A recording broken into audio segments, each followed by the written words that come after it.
ఉదయం 7 గంటలు అయినా ఆ ఇంట్లో ఎప్పటిలా కాఫీ వాసన లేదు. కిచెన్లో పాత్రల శబ్దం కూడా లేదు. ఎప్పుడు ముందే లేచి ఇంటంతా పనులు చేసుకునే సీత కనిపించలేదు. రాహుల్ నిద్రలేచి అలవాటుగా సీత కాఫీ అని గట్టిగా పిలిచాడు. కానీ ఆ పిలుపుకి ఎలాంటి సమాధానం రాలేదు. మొదట ఇంకా నిద్రపోతుందేమో అనుకొని బెడ్రూమ్కి వెళ్ళాడు. కానీ బెడ్ ఖాళీగా ఉంది. ఆ ఖాళీని చూసిన క్షణం అతని గుండెల్లో ఒక చిన్న భయం మొదలైంది. బయటకి వచ్చి టేబుల్ మీద చూసినప్పుడు సీత ఫోన్ కనిపించింది.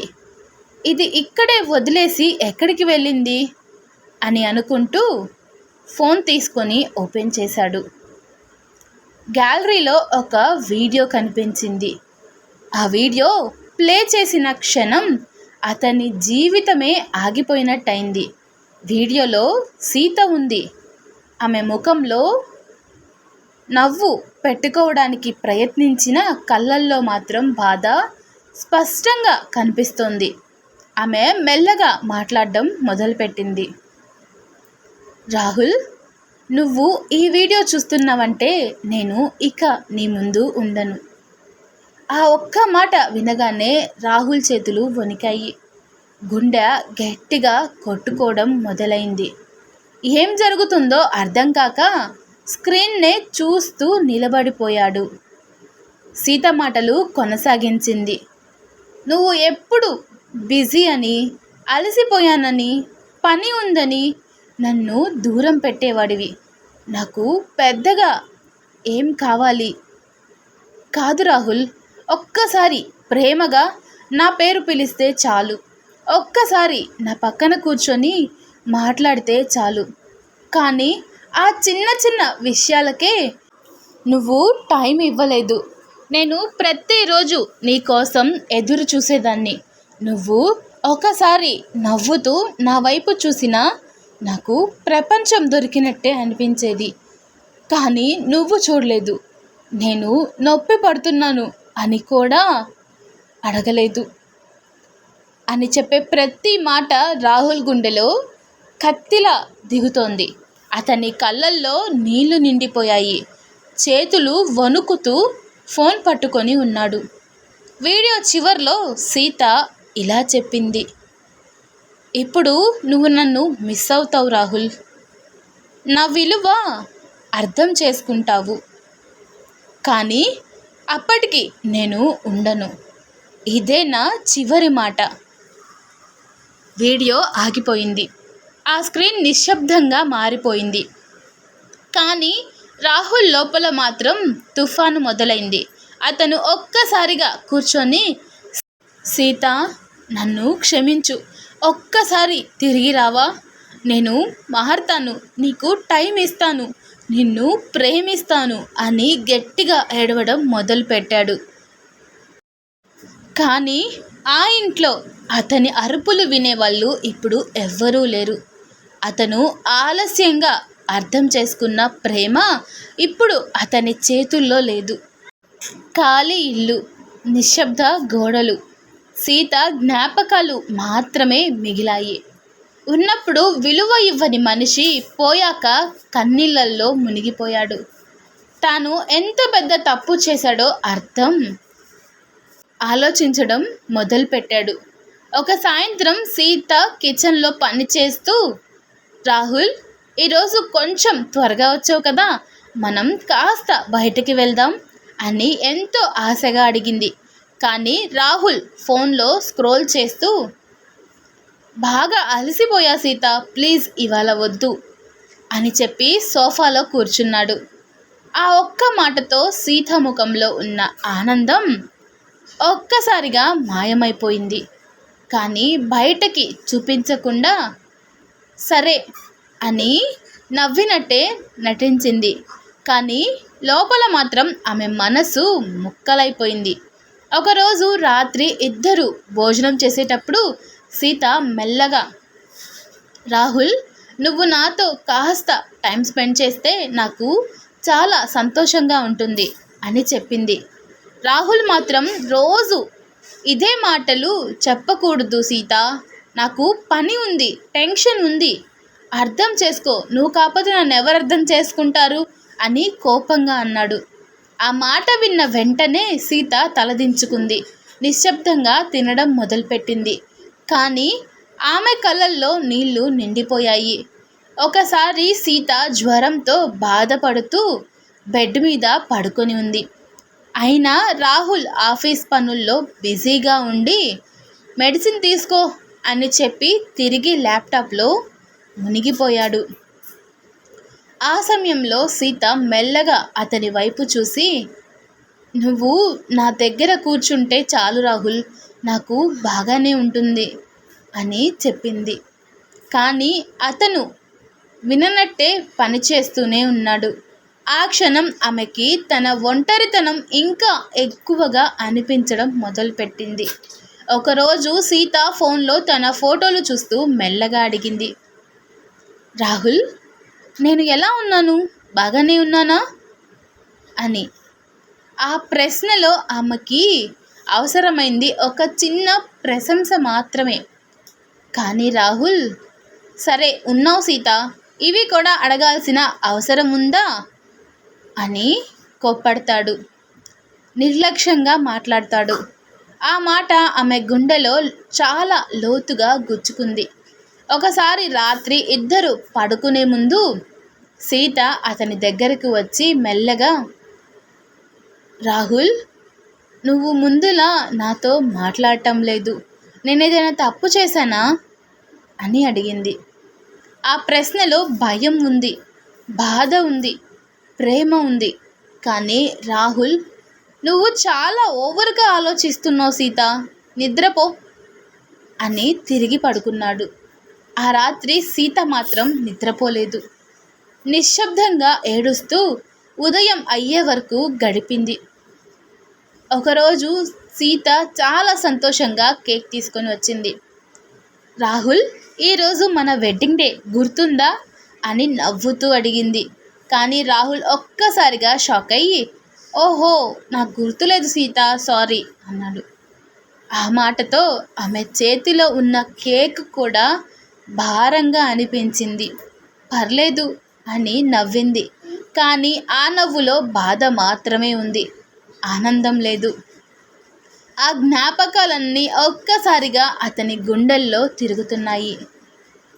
ప్రతి మాట, ప్రతి నిర్లక్ష్యం ఇప్పుడు అతనికి శాపంలా అనిపిస్తోంది. అసలు నేనెందుకు అలా ప్రవర్తించాను అని తల పట్టుకొని కూర్చున్నాడు. ఇంట్లో ప్రతి మూలలో సీత జ్ఞాపకాలు మాత్రమే కనిపిస్తున్నాయి. కిచెన్లో ఆమె వాడిన పాత్రలు, గదిలో ఆమె కట్టుకున్న చీరలు, గోడపై ఉన్న వాళ్ళ పెళ్లి ఫోటో అన్నీ అతన్ని ప్రశ్నిస్తున్నట్టుగా అనిపిస్తున్నాయి.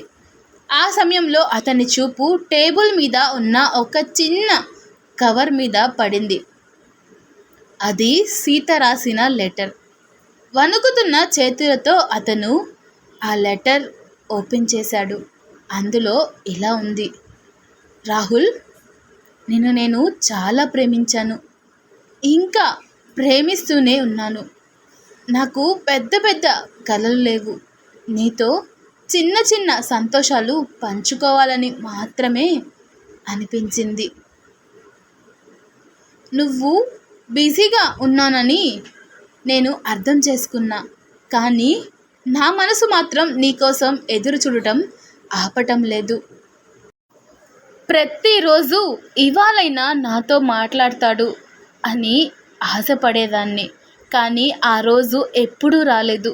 నన్ను ఎవ్వరూ అర్థం చేసుకోలేదు అని అనిపించినప్పుడు నాకు నేనే ప్రశ్న వేసుకున్నాను, నేను ఇక్కడ ఉండటం వల్ల ఎవరికైనా అవసరమా అని. కానీ జవాబు రాలేదు. రాహుల్, అందుకే వెళ్ళిపోతున్నాను. నిన్ను వదిలి కాదు, నా బాధని వదిలి. నువ్వు మాత్రం ఒక్కటి గుర్తుంచుకో, నీ జీవితంలో ఎవ్వరు ఉన్నా వాళ్ళని నిర్లక్ష్యం మాత్రం అస్సలు చెయ్యకు. ఎందుకంటే ఒకరోజు వాళ్ళు ఉండకపోవచ్చు, కానీ వాళ్ళ జ్ఞాపకాలు మాత్రం నిన్ను ఎప్పటికీ వదిలిపెట్టవు. ఆ లెటర్ చదివిన వెంటనే రాహుల్ గట్టిగా ఏడవటం మొదలుపెట్టాడు. సీత, నువ్వు ఒక్కసారి చెప్పుంటే నేను మారిపోయేవాడిని. నేను తప్పు చేశాను అని నేలపై పడిపోయి అరిచాడు. కానీ ఇప్పుడు అతని మాటలు వినే సీత కూడా ఇంట్లో లేకుండా వెళ్ళిపోయింది. ఆ లెటర్ చదివిన క్షణం రాహుల్ గుండె ఒక్కసారిగా బరువైనట్లు అనిపించింది. సీత, నువ్వు వెళ్ళిపోవడానికి నేను కారణమా అని తలదించుకొని కూర్చున్నాడు. ఒక్క నిమిషం కూడా ఆ ఇంట్లో ఉండలేక బయటికి పరిగెత్తాడు. ఆమె ఎక్కడికి వెళ్ళి ఉండొచ్చు అని ఆలోచిస్తూ అతని మెదడు గందరగోళంగా మారిపోయింది. వెంటనే ఆమె ఫోన్లో చివరిగా చేసిన కాల్స్, మెసేజ్లు చూస్తూ ఒక క్లూ అయినా దొరకాలని ప్రయత్నించాడు. ఒక్కసారిగా అతనికి గుర్తొచ్చింది. ఒకసారి సీత చెప్పింది, నాకు బాధగా ఉంటే నేను టెంపుల్కి వెళ్తాను, అక్కడ కాస్త మనశ్శాంతి దొరుకుతుంది అని ఎప్పుడో అన్న మాట గుర్తొచ్చింది. ఆ మాట గుర్తొచ్చిన వెంటనే రాహుల్ బైక్ తీసుకొని పిచ్చివాడిలా వెళ్ళాడు. గుండె బలంగా కొట్టుకుంటుంది. సీత అక్కడే ఉండాలి, ఒక్కసారి కనిపించాలి అని మనసులో ప్రార్థించుకోవడం మొదలుపెట్టాడు. టెంపుల్ దగ్గరికి వెళ్ళి చూస్తే ఒక మూలలో నిశ్శబ్దంగా కూర్చొని ఉన్న సీత కనిపించింది. ఆమె కళ్ళు ఎర్రగా ఉన్నాయి. చాలా ఎక్కువసేపటి నుంచి ఏడ్చినట్టుంది.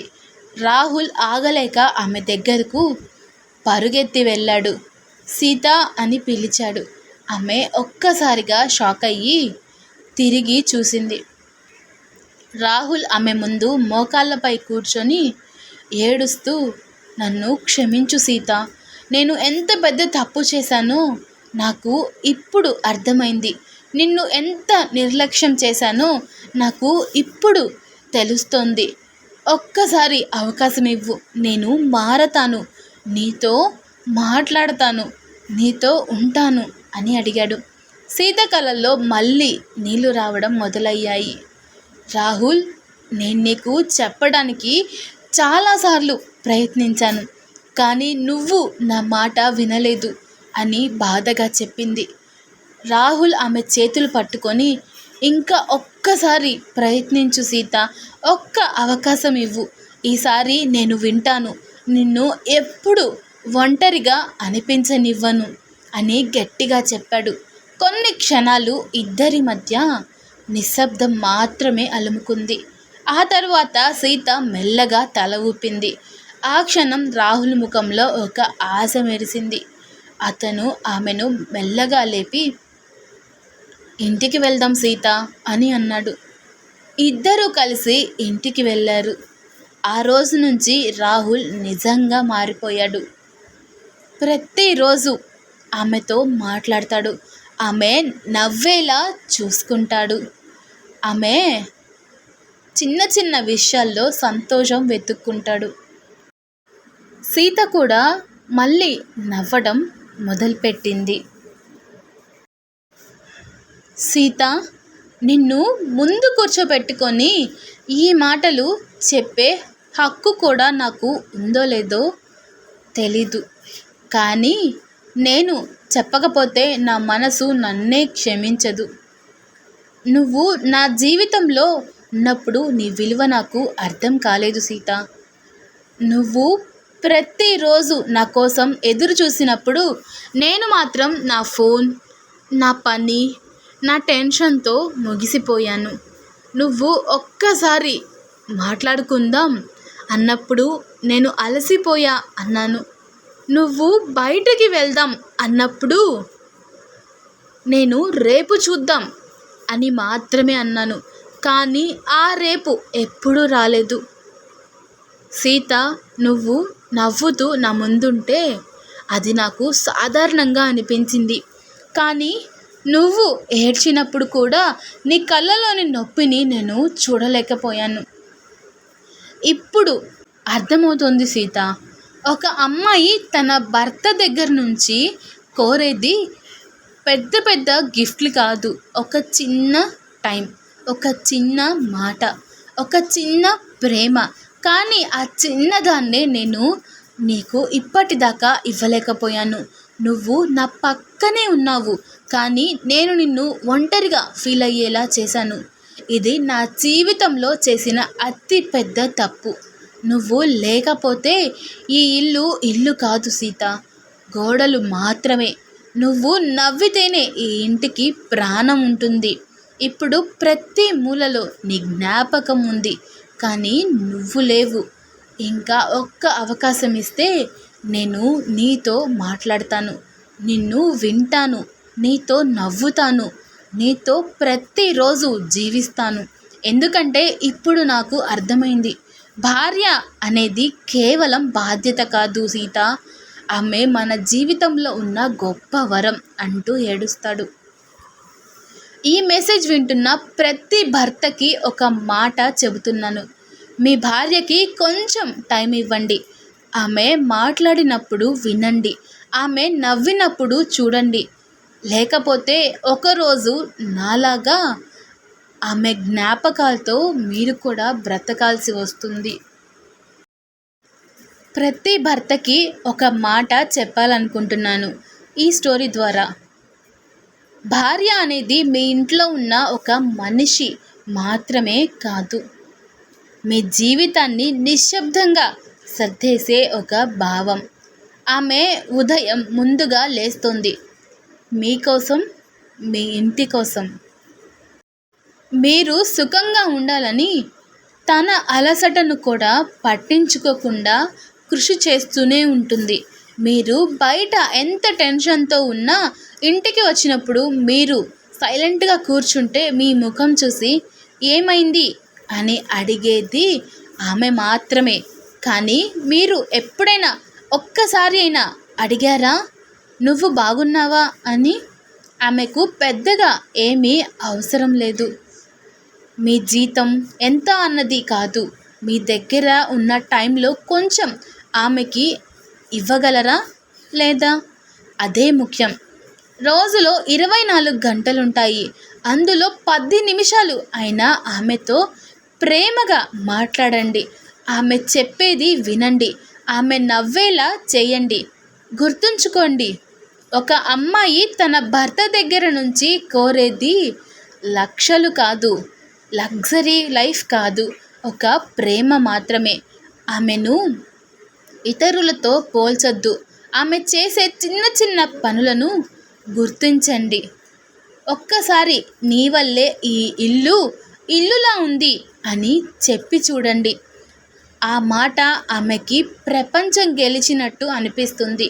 ఆమె తప్పు చేస్తే కోపంగా కాకుండా అర్థం చేసుకునేలా మాట్లాడండి. ఎందుకంటే ఆమె మీతో వాదించడానికి కాదు, మీతో జీవితం గడపడానికి వచ్చింది. ఒక విషయం ఎప్పుడూ మర్చిపోకండి, భార్య అనేది అలవాటు కాదు. ఆమె ఒకరోజు లేకపోతే ఆమె విలువ మీకు తెలుస్తుంది, కానీ అప్పటికి ఆలస్యమైపోతుంది. అందుకే ఈరోజే ఇప్పుడే మీ భార్య దగ్గరకు వెళ్ళి ఒక్కసారి ప్రేమగా పిలవండి. నువ్వు ఉన్నావు కాబట్టే నేను హ్యాపీగా ఉన్నాను అని చెప్పి చూడండి. ఆమె కళ్ళల్లో వచ్చే ఆనందం మీ జీవితంలో ఎప్పటికీ మర్చిపోలేరు. ఇది కేవలం స్టోరీ కాదు, ఎవరైనా జీవితంలో జరుగుతున్న నిజ జీవిత కథ. ఇది ఒక స్టోరీ అయితే అస్సలు కాదు. ప్రతి ఇంట్లో దాదాపు 190% మంది ఆడవాళ్ళు భరించే బాధ, తన భర్త తనని అర్థం చేసుకోవాలి అనుకునే బాధ. ఈ వీడియో చూసి ఒక్క భర్త అయినా మారితే అదే నాకు పెద్ద సంతోషం. మీకు ఈ మాటలు నిజం అనిపిస్తే ఒక్క లైక్ చేయండి. మీకు ముఖ్యమైన వాళ్ళకి ఇది తప్పకుండా షేర్ చేయండి, ఎందుకంటే ఆలస్యం అవ్వకముందే అర్థం కావాలి. మీ హృదయంలో ఏ ఫీలింగ్ ఉందో చెప్పండి, ఒక్క మాట అయినా కామెంట్లో రాయండి. ఇలాంటి మనసును తాకే కథలు ఇంకా మీ ముందుకు తీసుకురావాలి అని నేను అనుకుంటున్నాను. అందుకే మన ఛానల్ని సబ్స్క్రైబ్ చేసి మనతో ఉండండి. Thanks for watching.